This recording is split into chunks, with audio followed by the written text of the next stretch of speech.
It is time for another 20-minute sewing session. It took me several days to recover from the last one, so I'm a little bit nervous about wrestling this big, heavy cape through the machine, particularly because the ergonomics of this table and this chair and the whole setup, not ideal for this task. But when is anything ever ideal in this life? Very rarely. So I'll just have to do my best. I'm not anticipating this taking me 20 minutes. So I think what I'll do is once I've sewn it, I will take it downstairs and we'll start clipping all the curves and trying to get it right side out. Thankfully, before I started this, I took a look at the instructions and I realised that I don't actually need to sew the front edge closed. Because as I was sort of doing it at the time, I was like, I wonder how this works out with the button placket.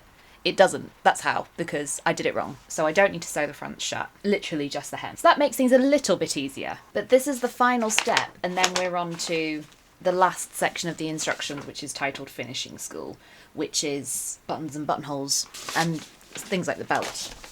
So I must remind myself not to overdo it. And part of that is the emotional energy of like presenting a video like this. I have to sort of be on and engaged and not just... So I have to kind of moderate my enthusiasm a little for the sake of getting this done. Let's load up a timer, 20 minutes. Here goes. Let's take this off, first of all. Oh, and I should also tie my hair up. Thank you. Somebody commented on a video of mine once reminding me that I should do that. And I often forget. I think it's because I had short hair for such a long time. I've tried my best to keep everything clear here, but I don't know. Maybe I just put that in. But I can't reach it. But then hopefully that's one less thing to knock off. Let's move the glue. The thing, isn't it, with sewing, you're always pressed for space. Right, okay. No faffing. Let's crack on. It's this long edge that I don't have to sew, so I can start here. So what I might try and do is that, so that the majority of the weight is on the desk. And then 1 centimetre seam allowance, 1 centimetre seam allowance. I'm just going to turn the stitch length up a touch. I like a long stitch length. I know not everybody does, but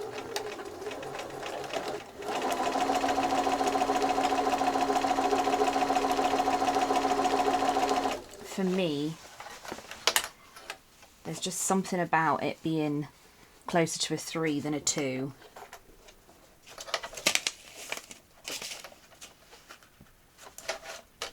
That helps with easing in. I don't know, maybe that's my imagination. So I'm just following the 1 centimetre seam allowance guide on my sewing machine there. So now we come into where it's a bit curved, and I'll slow down a touch. But actually the secret to smooth curves is to kind of just keep going. So now this is where this is going to be a wrestling match. And I have an almost fully wound bobbin in there. I checked yesterday, or in the last session I should say. Okay, this is already starting to hurt my back. So where I've got the seam allowance here, I've also got open seam allowance on the back, so I'm just going really slowly here so that I don't ruck up the seam allowances and get like an awkward bit.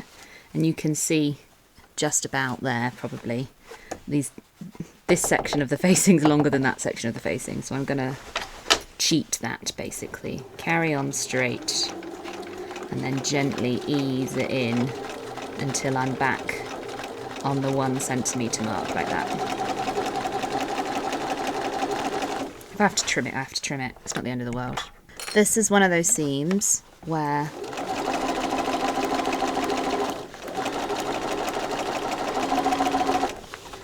I kind of have to let the fabric tell me what it wants to do. And that's not really something I can describe, apart from so much of sewing is done by feel. That shoulder already hurts. So like you can see just about here that the seam allowances don't actually line up. However, the seams up here are sort of nesting quite nicely. So I'm saying that's poor cutting, and I'm following the flat of the fabric rather than trying to just line up the raw edges religiously. It does make it a little bit difficult to find my exact 1 centimetre seam allowance.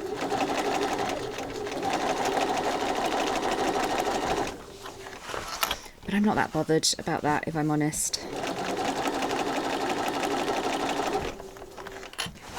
So we have to do a little bit of readjusting here again.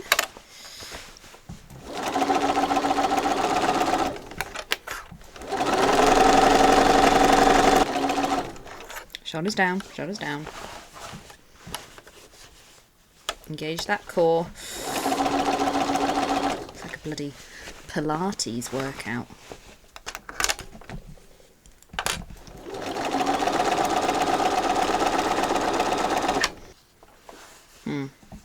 This is going to be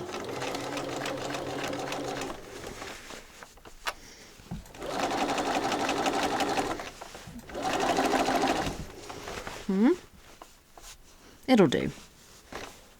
Oh my god, we're not even halfway.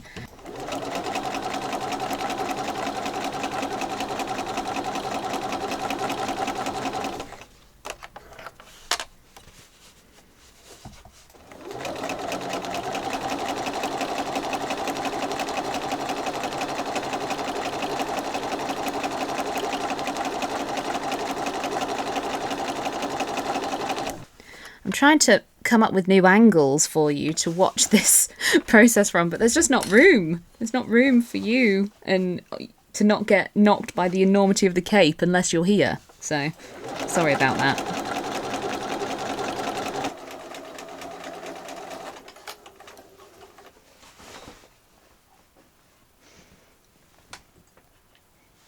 Quick slug of tea.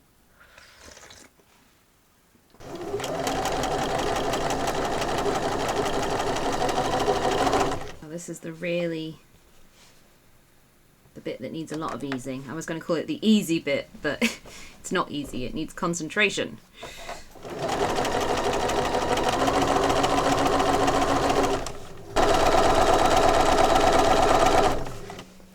I think I got away with it.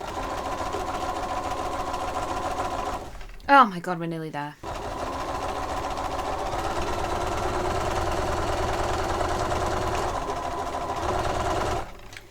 I had the briefest of panics then at the end that I'd sewn the whole thing at a 1.5 centimetre seam allowance, not a centimetre.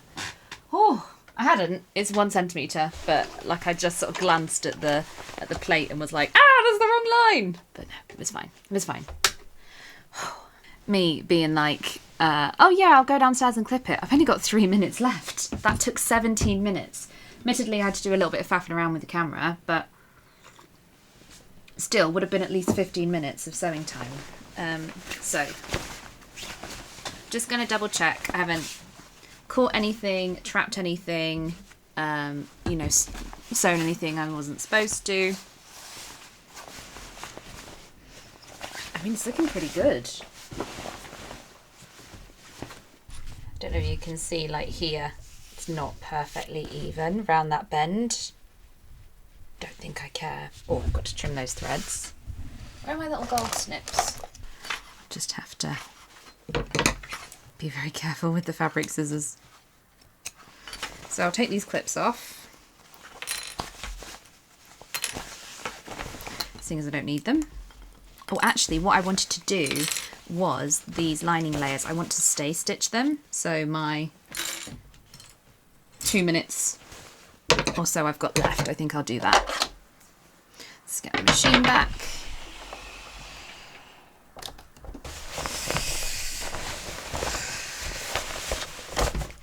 One centimetre seam allowance, so I'll probably just have to do, oh my god, so heavy. Probably just have to do like foot's width.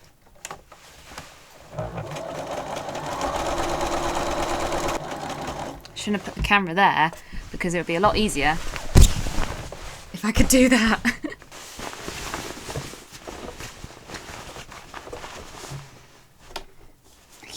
went. Got cramp already in this arm.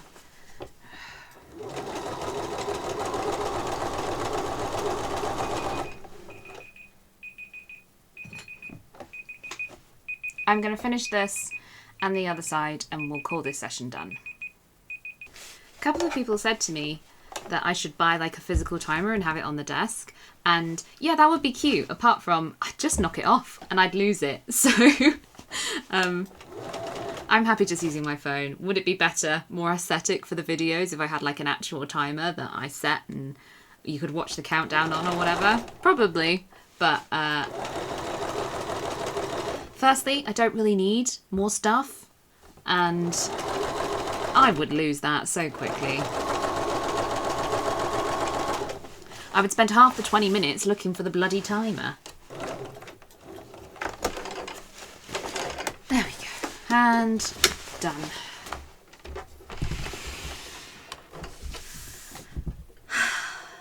The good thing about the 20-minute timers is my tea never goes cold. So that was a classic sew in 20 in that I had no idea how long that would take. And I was sure I would sort of whiz round in 10 minutes and I'd have 10 minutes left to go and turn it the right way out and clip all the curves and stuff. And it turns out it took me 17 minutes to sew that hem seam. This has been a really interesting exercise in that sense. When I was at uni, we used to have to make a time plan for our projects we were working on. And we would like estimate how long it would take us to do things, and then we would have to track how ahead or behind schedule we were. And obviously when you're training to be a freelance professional, that was really helpful to gauge how to estimate your time and therefore charge for a commission. Either I am a lot slower than I used to be, which is likely given the multiple disabilities, but also maybe I'm just wildly off. Was I always off? I remember like estimating an hour per sleeve on one particular project and I used all that time. But then I think we were also drafting our own patterns, and so if you've drafted your own sleeve pattern, it's a little bit less likely to fit into the armhole socket, depending on how many fittings and alterations you've done and stuff. So 20 minutes to sew a hem on a coat. I'll know for next time. Where have I put the instructions? What have we got left to do? Annoyingly, I can't quite tick off step 39 because it includes turn the cape right side out and press the lower edge. So I didn't get that done today. So that will be first thing in the next session, which will hopefully be tomorrow if I haven't overdone it with this arm through the shoulders and the back and the neck. So turn it right side out and then we're on to the front facings. So one is made by turning back this section of the main fabric over the lining, but the other I've got a piece which I have found because I was worried I'd lost it, but I found it for the other side as well. And then we do the buttons and buttonholes, including there's buttonholes on the sleeves and it's a buttonhole for the belt through all the layers of the fabric, which is going to be a bit of a challenge possibly for my machine. I might have to hand sew those. But we are once again making progress. I feel good about this today. To have gotten this was one of the bits that I was dreading because I knew it was going to be hard for me.